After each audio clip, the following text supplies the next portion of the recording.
Priti Patel. It's a pleasure to serve under your chairmanship, and I really do just want to open my remarks by just really praising the member for Gloucester for all his work, his very significant and assiduous campaigning, because I had the privilege of working with the member for Gloucester when I was Home Secretary on this issue, and also with my fellow colleague here today as well when she was Minister for Safeguarding. There's a lot that I could say today, but we are limited to time, and figures and statistics have already been presented by my honourable friend, the member for Gloucester, in terms of spiking, the prevalence, what we have seen.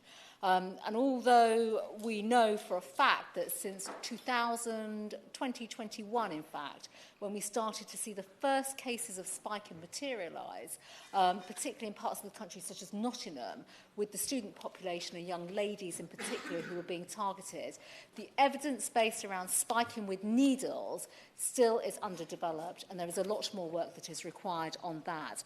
But I do just want to make some very general points and then some specific points, if I may. First of all, obviously, spiking incidences are unacceptable, and they now include a multitude of examples, so food, drinks, but also now spiking with needles, as we've heard within this debate so far. These incidences and the prevalence of these incidences are deeply worrying. They are going up in numbers, and we know that as a fact. But at the same time, we know that women are involved in this as well as men. As a government, there has to be a coherent approach that is taken in terms of how to address spiking and also the criminalisation through law, through amendments to existing legislation. We do not need to reinvent the wheel here, folks. We really don't. And there was work that was undertaken in the Police, Crime, Courts and Sentencing Act that has laid the foundations for a lot of good work that I know the Minister will probably be familiarising himself with today on this, but I think can be a really strong approach going forward for the government. It also links into the Violence Against Women and Girls strategy, and we cannot lose sight of that work whatsoever. Practical measures have been put in place. We've heard about some of those already.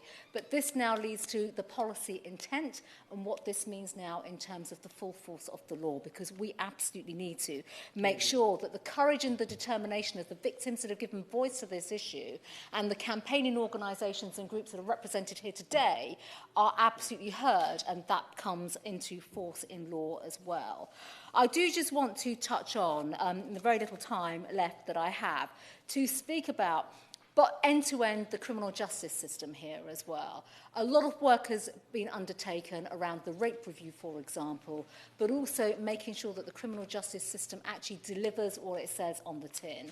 Justice for victims. And there's a great deal of work here that is still required to ensure that the police, and the CPS in particular, join up together to ensure that spiking is recognised in terms of the severity, the range of offences, the umbrella offences, if I may use that phrase that my honourable friend has used already, to effectively give confidence to victims to come forward so that they will be trusted in terms of the evidential base that they bring forward to be heard.